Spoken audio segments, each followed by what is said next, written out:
There is a pretty good chance that if you're watching this show tonight from a state like Ohio or Pennsylvania or Iowa or Florida, you just got done watching this ad during the past commercial break. Running for governor, Mitt Romney campaigned as a job creator. I know how jobs are created. But as a corporate raider, he shipped jobs to China and Mexico. As governor, he did the same thing, outsourcing state jobs to India. Now he's making the exact same pitch. I know why jobs come and why they go. Outsourcing jobs. Romney economics. It didn't work then, and it won't work now. That is an ad being run in battleground states across the country right now by the Obama campaign. And there's a reason the Obama campaign is running that particular ad and not some other ad. The Obama campaign, more than any campaign that has ever come before it, prides itself on not just relying on chance or intuition when it comes to campaign strategy. No, they rely on cold, hard data. And what that cold, hard data was telling them was hit Romney on Bain. At Slate.com, Sasha Eisenberg recently described the analytics process a team Obama goes through when it comes to campaign advertising. Quote, analysts rely on an extensive ongoing micro-targeting operation to discern which slivers of the electorate are most responsive and to which messages. This cycle of trial and error offers empirically minded electioneers an upgrade over the current regime of approaching voters based on hunches. So when the Obama campaign crunched all of the numbers, they determined that the Bain attack would be the most effective thing they could do.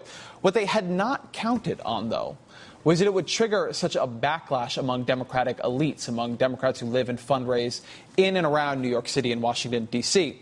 These Democrats know private equity guys. They know investors. These guys are their friends, their funders, their campaign backers. They're people these Democrats need and want to keep good relationships with.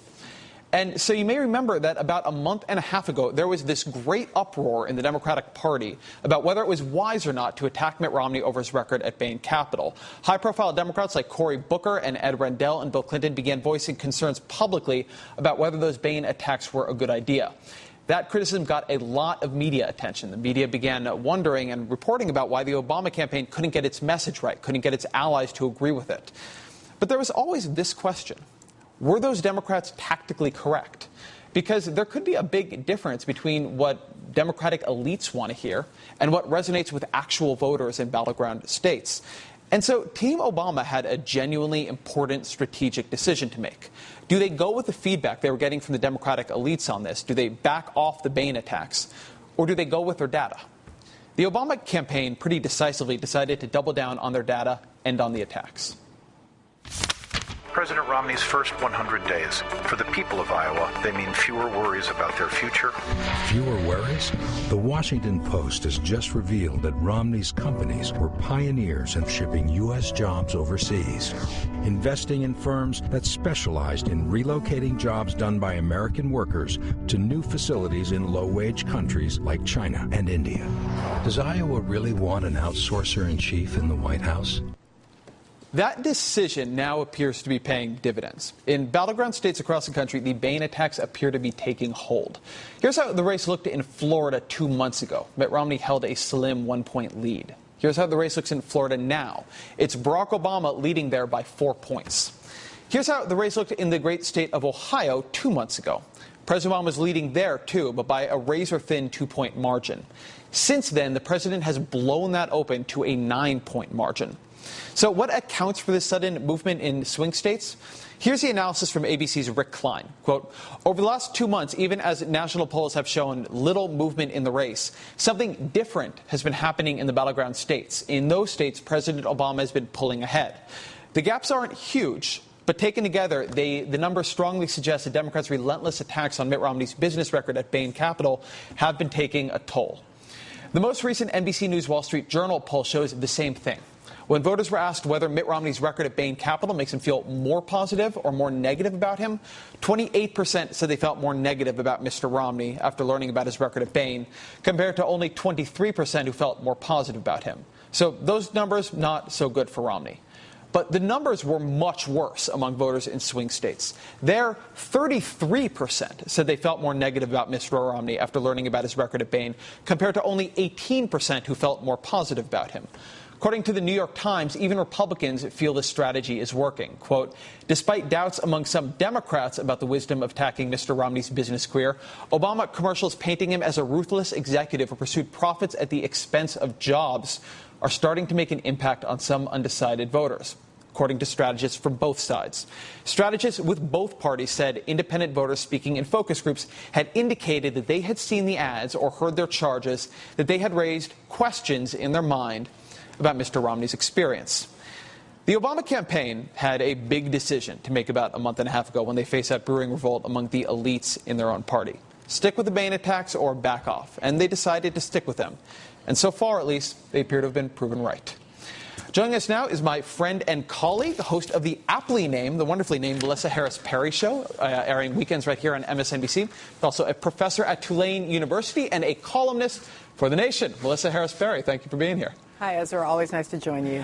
I'm always struck by how quickly these campaign narratives shift. I remember a month ago, all anyone seemed to be talking about or want to talk about was the strategic incompetence of the Obama campaign. But then the polls didn't go down, as everybody seemed to be expecting them to for Obama.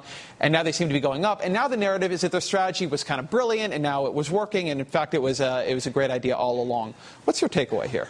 Well, everybody loves a winner, and last week was a big winning week for President Obama and for the Obama administration, even, bracketing the Holder situation.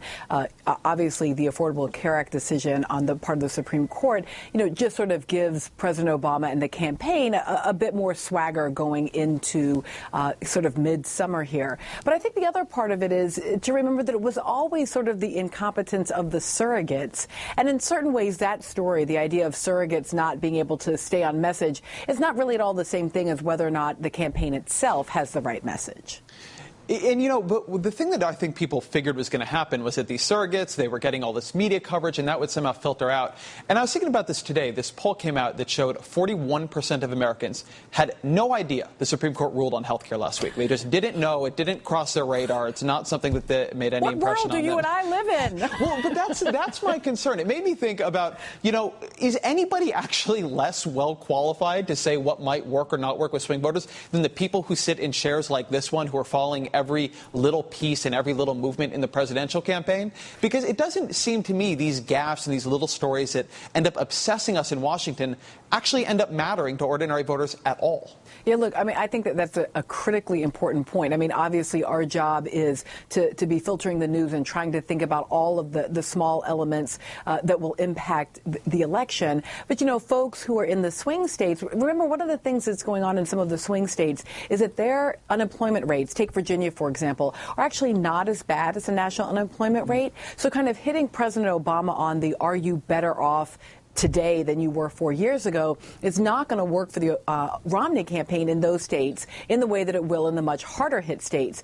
And conversely, President Obama being able to say, look, this guy isn't going to do for you what I've done, kind of make things better in your home state. He's going to make things worse. He's going to take the jobs that you finally started to see recovering in your state and take them and send them out, kind of this outsourcing narrative.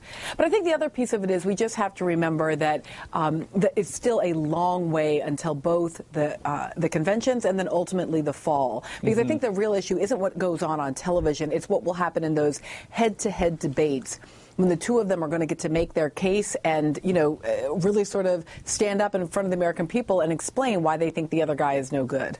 Right. I think it's always important to remember that at this time in 1992, Bill Clinton was behind both George H.W. Bush Right. and Ross Perot, which is always kind of amazing. Melissa Harris Perry, Tulane University professor, host of the Melissa Harris Perry Show, airing weekends from 10 to noon Eastern Time, right here on MSNBC. Thank you so much for being here tonight. Thanks, Ezra. One downside to being a rock star, turns out that there is a downside to being a rock star, is they can't choose their fans. For every Bruce Springsteen, there are thousands of Chris Christies. Who's really the boss in New Jersey? Next.